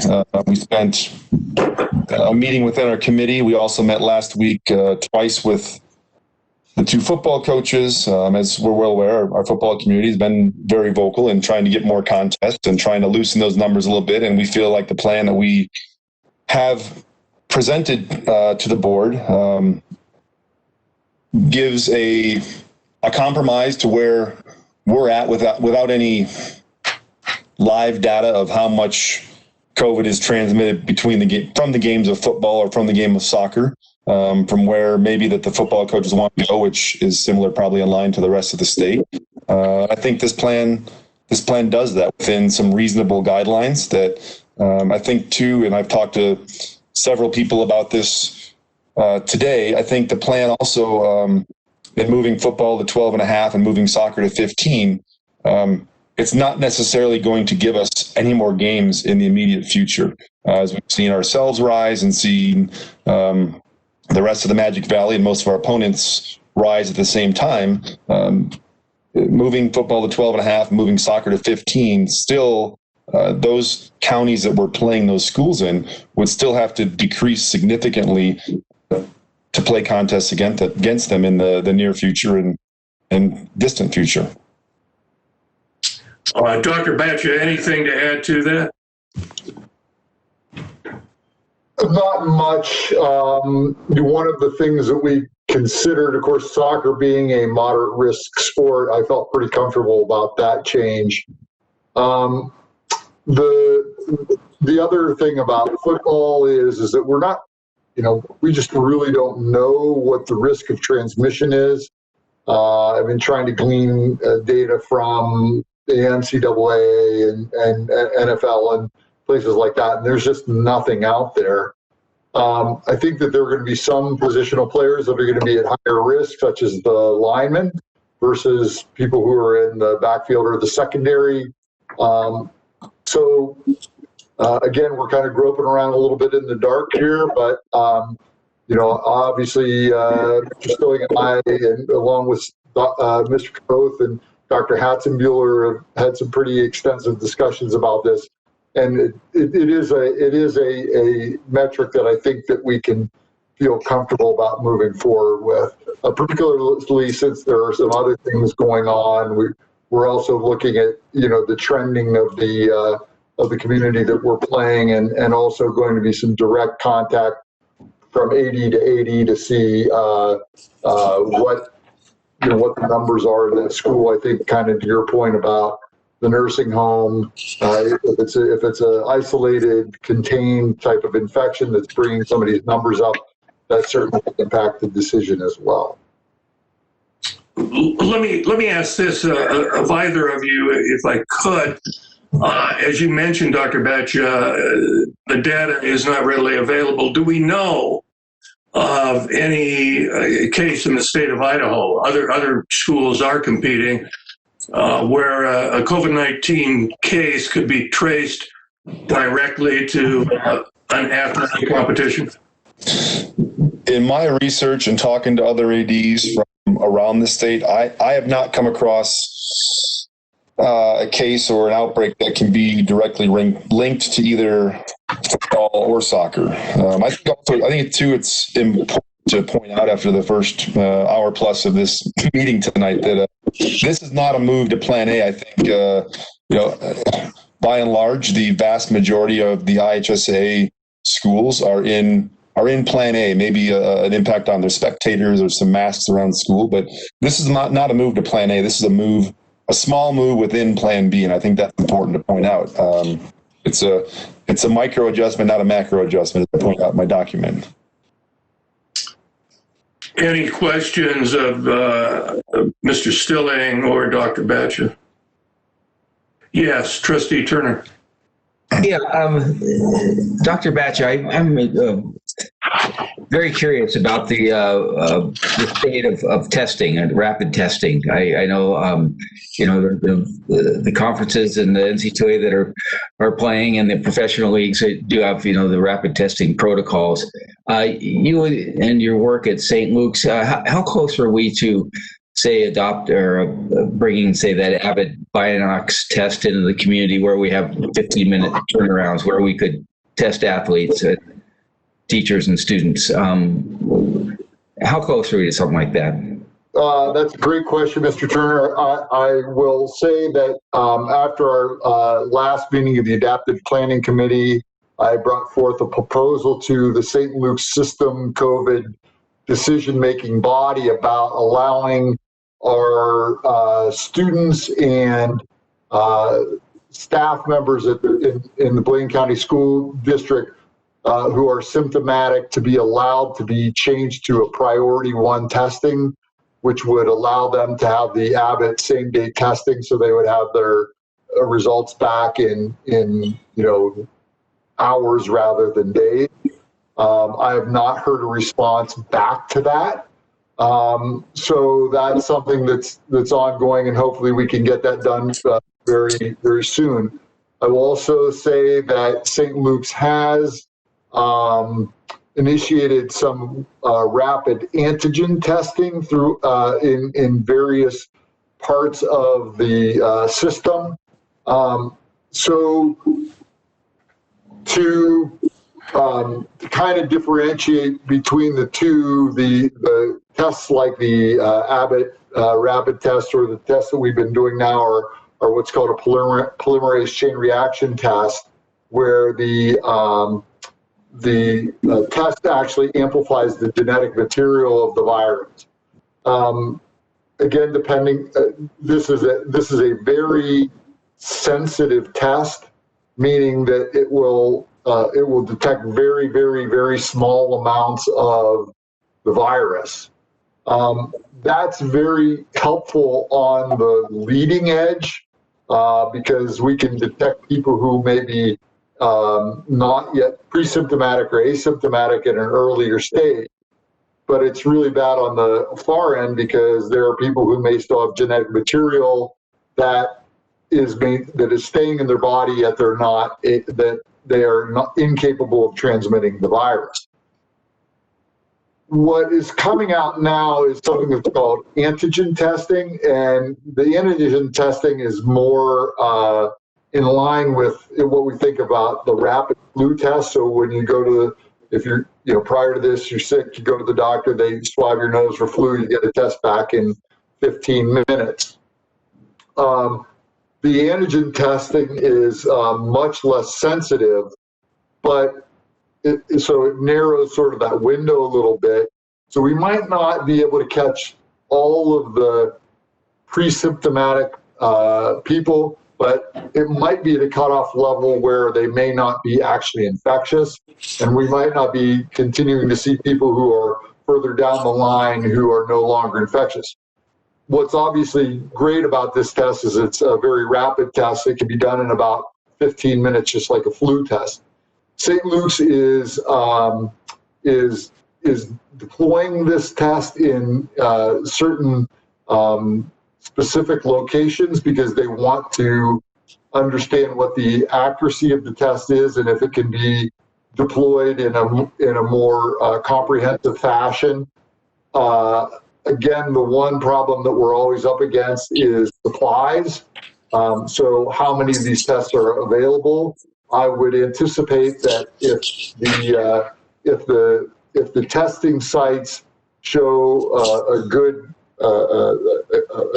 outcome with this, and that they probably go a long way to trying to attain these supplies. And I think that we would be looking at a rapid testing that would be very cheap, easy, and quick, which, to get to your point, would be something that would be aligned with what is happening in the NCAA and the NFL and other professional sports.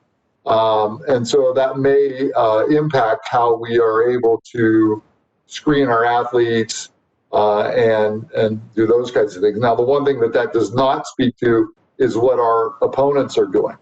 So unless we could get them to agree that they would be willing to screen their athletes before a competition as well, it really wouldn't help, at least from our decision making about who to play or who not to play. Appreciate it. Thank you. Dr. Batcha, you said the antigen test. I guess my question about it is, aren't people most contagious right before they're symptomatic or right as they become symptomatic? And you're saying that it actually only really works until after that. Is that right? No, so you're partially correct there. So people are actually at their most infectious about on the average about 0.7 days before they develop symptoms. Typically, we think that people become infectious on the average about 2.5 days before they become symptomatic. But the antigen testing should probably be able to catch them in that window. So because the PCR test is so sensitive, it may be detecting people who have minute amounts of virus in them. So they may not yet be capable of transmitting an infection, whereas probably the person who is antigen positive is very likely to be in that stage where they are transmitting infection. Now, I will say to your point is, yes, we are probably going to miss some people on the initial stages of infectivity, and so it's a less than perfect test, but if we look at the other things such as cost and rapidity, it may be a game changer. It's better than nothing, right? Better than nothing. Other questions? All right. Are we ready to vote? Does somebody want to make a motion to approve the adjustment in the athletic competition protocol? I'll make a motion to approve the adjustment in the athletic protocol. I'll second that. Moved and seconded. Is there any discussion regarding the motion? Hearing none, I'll call the question. All those in favor of the motion signify by saying aye. Aye. Aye. Those opposed?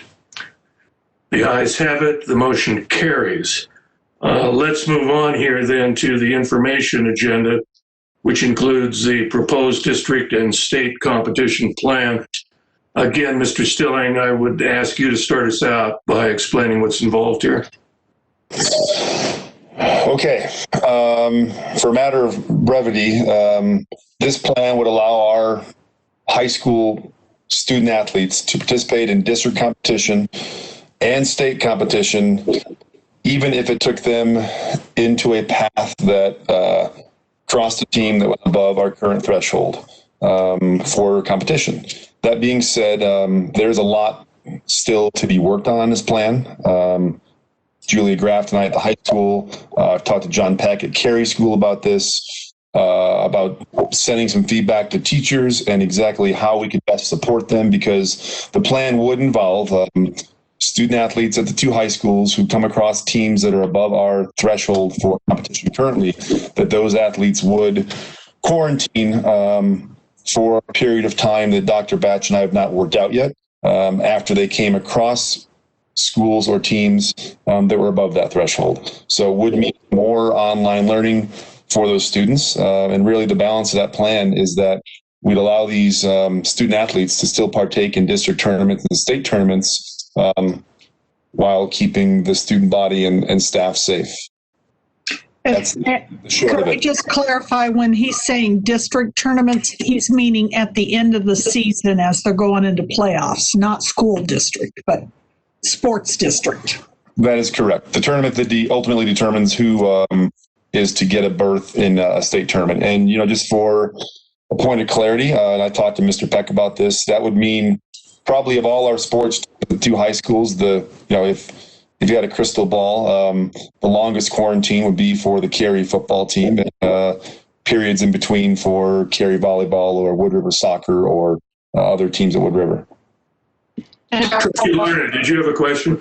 Yeah, so, and I just want to clarify, so we're speaking of the numbers, like if we were to switch from Harvard and use a different metric, that would be in a line with those metrics, correct? Or I think right now we're talking about, let's say things don't change and we're using the Harvard metric, but if we were to adopt a different metric, we would have to look at that and examine that. And it's a rather daunting task, just given how much time we put into studying the Harvard metric, analyze that sport by sport and team by team and school by school. But it would be utilizing whatever metric we chose, that it would take our student athletes across a path that is that could be above the competition threshold that we've previously approved. Got it. Amber, yeah. Thank you. Are there any other questions or comments? Yes, Trustee Turner.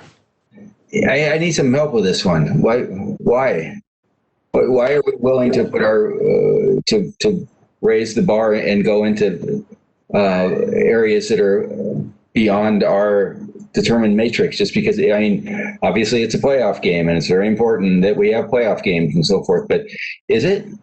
I just want to ask the question because it seems like we're making an exception here for the teams that are playing better, because and what about the kids that are on teams that aren't going to be going to playoffs and so forth? It's like, why are we making this distinction? It seems inconsistent with the way we've been thinking about this from the beginning. Trustee Lorna, did you have a comment you wanted to make? Yeah, just if I may, in regards to that, I think that it's something we need to remember. Like, yes, I think it's something that we need to consider if it's something we can do safely. These kids have been working super hard all season and they make it to the championships or the playoffs. And there's something that we can help with that and ensuring that they're safe, beforehand as well as, coming back. I absolutely think it's something that we should consider for them, as hard as they've been working, whatever, if it's volleyball, sports, football, instead of taking that away from them. There's already been so much taken away from these kids. And I know it's just football. Again, I didn't play a sport in high school, so, but it's really important. This is sometimes the only reason they get up in the mornings. You have to consider that. Would you feel the same way about a robotics competition or a band competition? Or for sure. Yes, 100%. It's something they've worked so hard for. Why aren't we changing those protocols? Well, I'm sure if it was brought to us, I think it's something that we would consider. It should be the same. Yeah, and Mr. Turner, I did make a point in whether it was 3 or 4, one of the first meetings I was at, that our extracurricular protocol would be presented before our IHSA activity events did proceed to state. And I think it's different too, because drama and speech and debate are going all online, and that's an impossibility with team sports. But I'm also paid to be in a position where I do think that sports are that important. And I think too that we've very closely, this first 6 to 7 weeks of the athletic seasons, we've aligned ourselves with the BCSD goal of getting kids back in school and safely first is the utmost priority. And I think that we have student athletes and coaches that invest a lot of time. And it is a slight shift though, Dan, that it's a shift to more of a mitigation than our current model is. And I think if we can examine ways to to have a high rate of mitigation and keep the risk low for the rest of the student body and for the rest of the staff, that we should explore it at least. But when you say these kids are going to be quarantined after a competition, and then in the previous conversation you said they receive no education when they're not in school, I'm just struggling with that. Yes, my opinion. I just want to confirm, will they only be quarantined if the game we're playing or the team we're playing during playoffs, like if they're in the orange? If they're in the green or the yellow, there won't need to be any quarantine, correct? Is that confirmed? That is correct. So I think it can be a case-by-case situation as we move closer to that. And it's a one-time thing, and to ensure that whatever, Roblox, football, whatever it is, ensure their grades. And also on the protocol, which I really appreciated, which was not on it before on the proposal, was grades, ensuring that these kids have to have their grades up to even play. So I think that that's super important leading up to that. But again, if they're in a quarantine situation, they're not in class, and you've put out there in a previous conversation, they're receiving no education when they're not in class. How do you square that circle? Right now, currently, these kids, especially elementary students, are not receiving instruction. And I'm talking about permanent, as we move forward. This is why, and not regarding, not going back to sports, but why I think the live feed is so important, because I believe it was Trustee Stone talking about, these kids are going to be quarantined for 14 days. And I do think that's a really long time, especially for elementary students, to have to retain, have to learn on their own these assignments that are just online for them. I'm not saying these teachers haven't done an incredible job with getting assignments online and being able to try to teach them the day prior so that kid has something to do.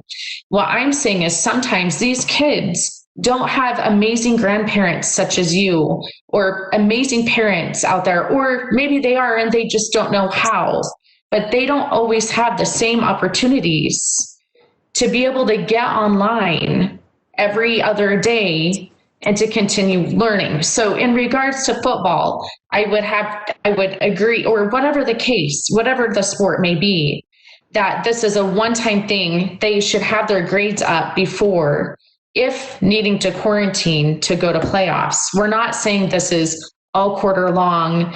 And no, there probably isn't going to be instruction for those students. There's probably going to be, what it is now, unless things shift, unless things change. Trustee Stone, go ahead. I just wanted Kevin to confirm, because there was some language that I think wasn't very clear. The purpose of the quarantine doesn't protect our students who are competing. They're competing with other kids who are in an orange zone and theoretically are at risk. The point of it is there's a presumption that they're willing to take that risk in order to compete. And we're trying to protect the rest of the school and staff from anything they've been exposed to. Does that sound right? That is accurate, Laura. I think Trustee Lorna said something about, as long as we can keep these kids safe. And this is not a plan to keep the kids safe. It's a plan to protect the rest of the staff and students from their taking this opportunity to play. That is accurate. And I'm well aware, and I've talked to, as I've put this idea forth to a few of the coaches, we will have some athletes that opt out because of their own personal beliefs or their parental beliefs. And admittedly, there's still some work to be done on this plan to figure out some of the logistics involved in this. Well, for my own part, this continues to underline the need to improve our delivery of online learning. I don't agree completely with Trustee Lorna. I think there is learning out there. I don't think, to say that we're failing the kids, we're doing what we can. And the teachers are doing what they can. And I don't think it's a matter of failure or success separately. But we're going to have situations like this all year long. And if we don't have a strong online learning program, it's going to be devastating by the time the school year is over with. Go ahead, Trustees. Yeah, I think one of my concerns about this, and it's something that we're facing in other aspects too, because we have other reasons that kids are quarantined, namely because they've been exposed.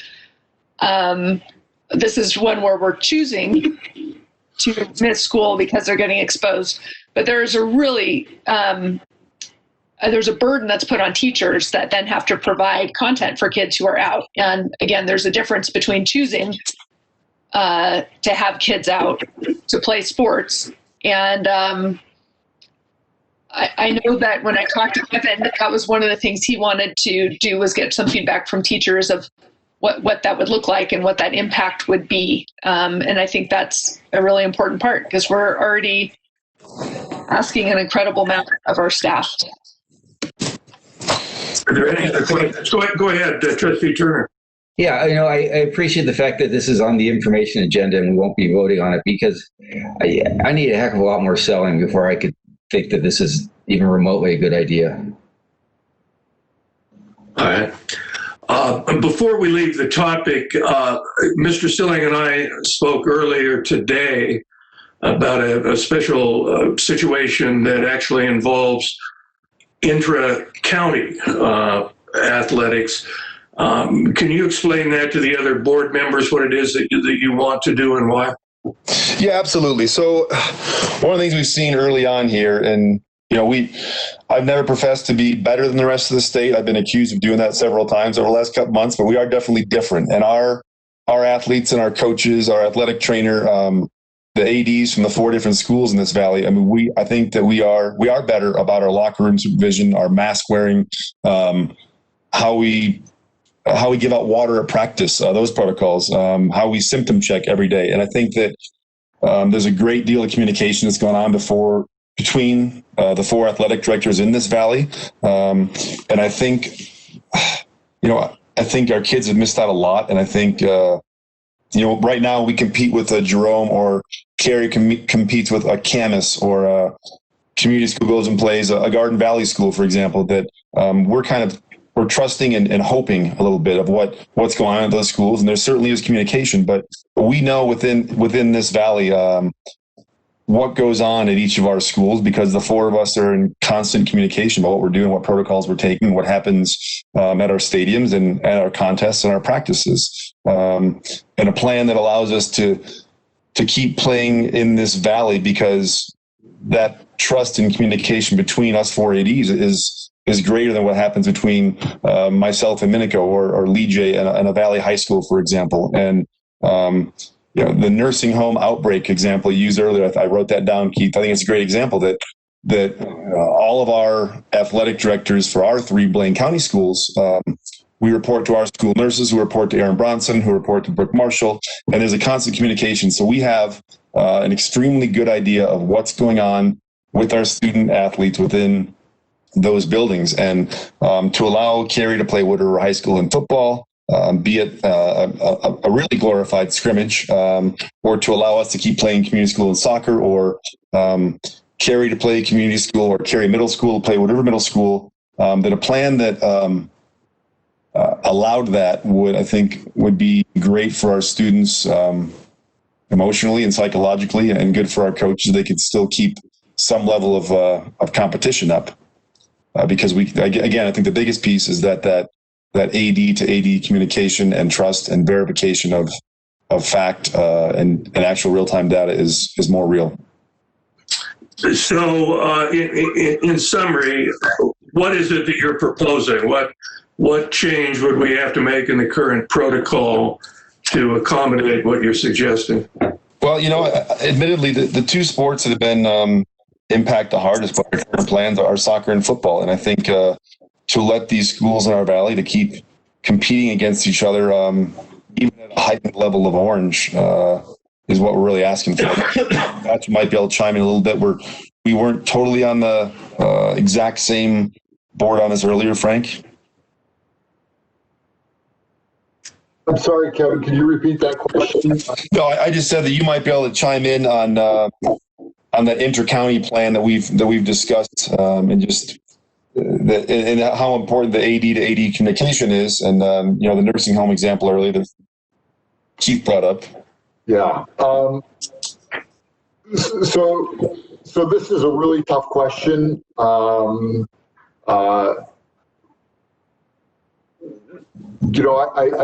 think a lot of this has to go to risk tolerance.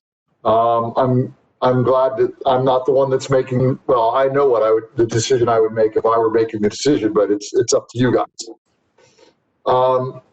One of the things that I would say as far as background is I got some information from the South Central Health Department that the over on September 17th and September 19th, there were 6 cases each day. One of the cases was a family with 4 children, 3 of whom are school age, so it does impact the school district directly. The other was a group of 6 adults in a family. So we are not talking about the nursing home scenario here. We're actually talking about community spread.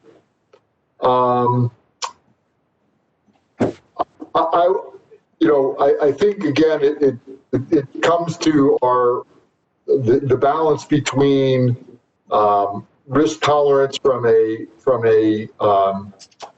infection level and where we think we're going to get infections from and who's going to get them, versus the known benefits of allowing student athletes to participate in their sports. I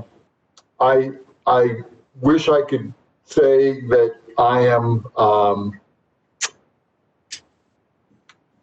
What I would say is, and Kevin and I discussed this a little bit, and it was my opinion to him, is that I think that the metrics that we use for competition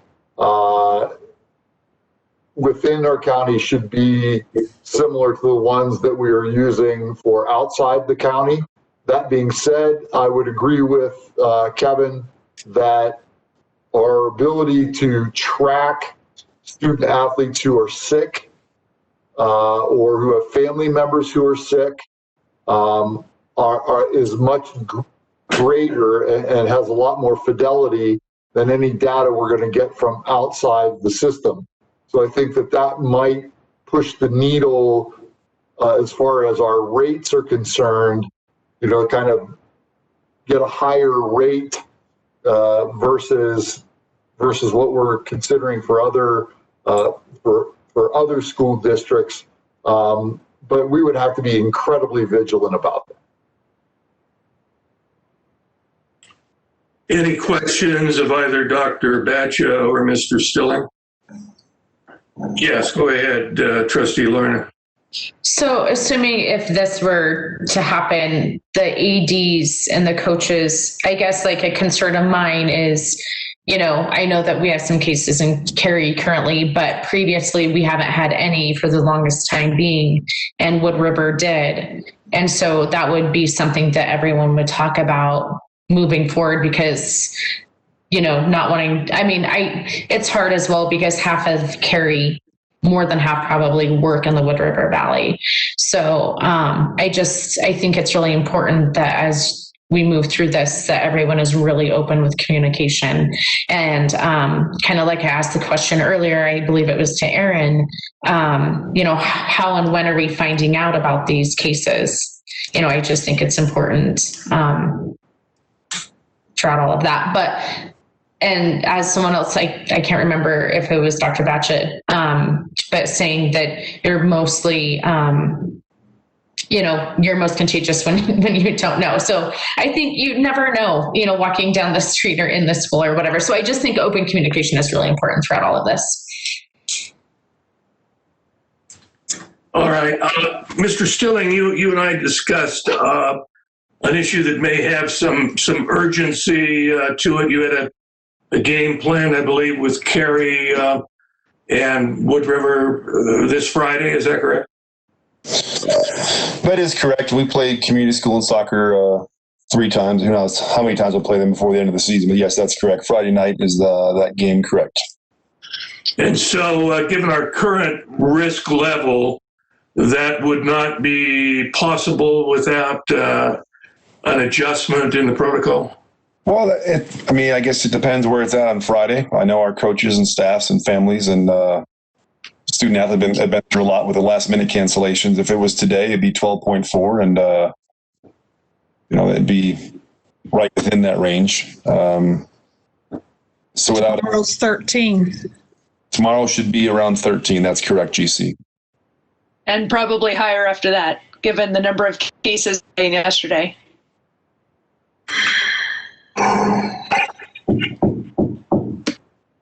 Well, it would be necessary to make the adjustment before the game on Friday.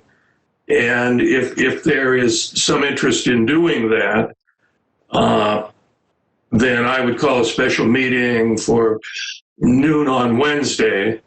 But if there is no interest in doing that, it probably is not worth taking the time for. And I'm not asking for a vote as such because it wasn't on the agenda, but what is the sense of the board in terms of moving in this direction or holding a special meeting so that it could actually be put in concrete terms and voted upon? Trustee Larner. I think it's worth being looked at. They've put the ADs and the coaches have worked in putting this proposal together, games. So I think it's at least worth us having a conversation about it. Trustee Stone. I'm undecided, so I'll just. Okay, Trustee Turner. Yeah, I'm all for giving everybody every opportunity to play, and if things change and we can make it work for them, I'm fine with that. But we need to be consistent about the way we administer our policies and be cognizant that the facts on the ground change quickly. I think too, if I might, if that increased over 12.5 is perceived to be a greater risk to the community as a whole, I think our coaches and our students and our parents just want to play. I'd be more than open to the idea that if this contest were played on Friday and we end up at a 12.6 and it exceeded our new threshold, I'd be more than happy to live stream this game in any number of ways and make sure that game is broadcast. We'd have Saturday and Sunday. I think our coaches would be more than happy to do an extra symptom check on Saturday and Sunday and make sure there wasn't anything that was in the way of these kids going back to school on Monday. I'm just trying to think of things that would make this game more feasible for these kids. Well, what we don't have is a specific proposal right now. We would need to have that. Can you have that prepared by late tomorrow afternoon, Mr. Stilling? Yes, sir. And can all of the trustees accommodate a very short meeting at noon on Wednesday? Yes. Okay. I don't know 100% if I can. But we should be able to find a time. Yeah, maybe we can discuss it. Mm-hmm. Well, we need to do that as soon as we can. We are required to comply with the notice requirements. Hey, I'll let you know. So if there's another time, let's see, that is that would work. We're not having one of our forums that night. Just let me know by tomorrow morning what time on Wednesday would be appropriate. And Mr. Stilling, in the meantime, if you would be putting that proposal in concrete terms, that would be very helpful. Yeah, and if in between now and tomorrow, let's say at noon, if you have any particular matters, any of you guys on the board or going, Carol, if you have particular things that would make this a feasible outcome of making this happen, like I said, I'm willing to think outside the box and exclude fans if we have to and live stream it or other things we can do to make this a safer environment for kids and both staffs and student bodies on Monday. All right. Yes, Trustee Larner. I'm open Wednesday, so just so you know. Then it's going to be at noon. Madam Clerk, are you still with us? I don't think she can talk to us, but she can hear us. All right. Well, we need to have a meeting, a special meeting noticed for Wednesday at noon. The only item will be an action on an action agenda for approval of the amendment for protocol in the terms that are being suggested by Mr. Skilling. Yes, Trustee Stone. I do know that she's out of town for the rest of the week.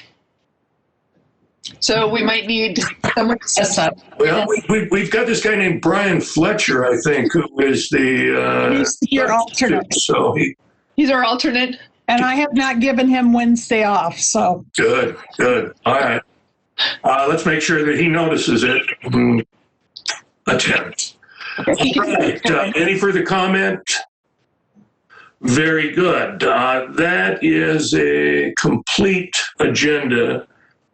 There is an executive session that has been calendared.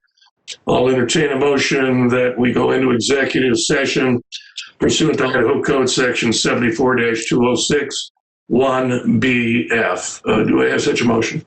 So moved. Seconded. Moved and seconded. All those in favor signify by saying aye. Aye. Aye. Those opposed, there are no opposed. The motion carries.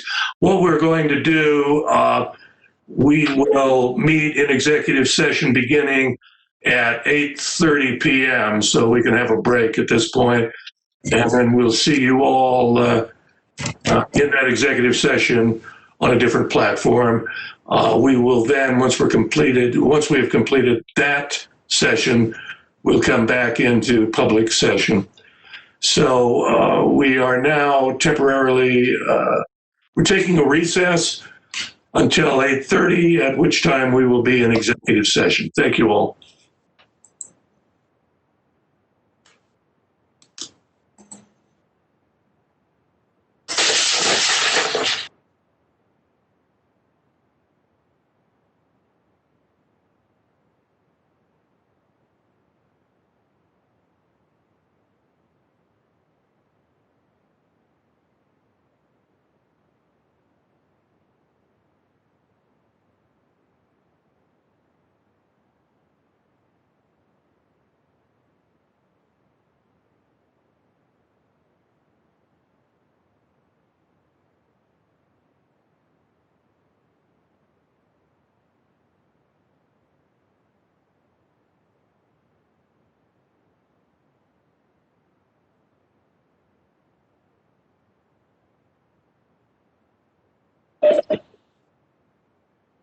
Well, there's two of us, Dan. There you go, Keith.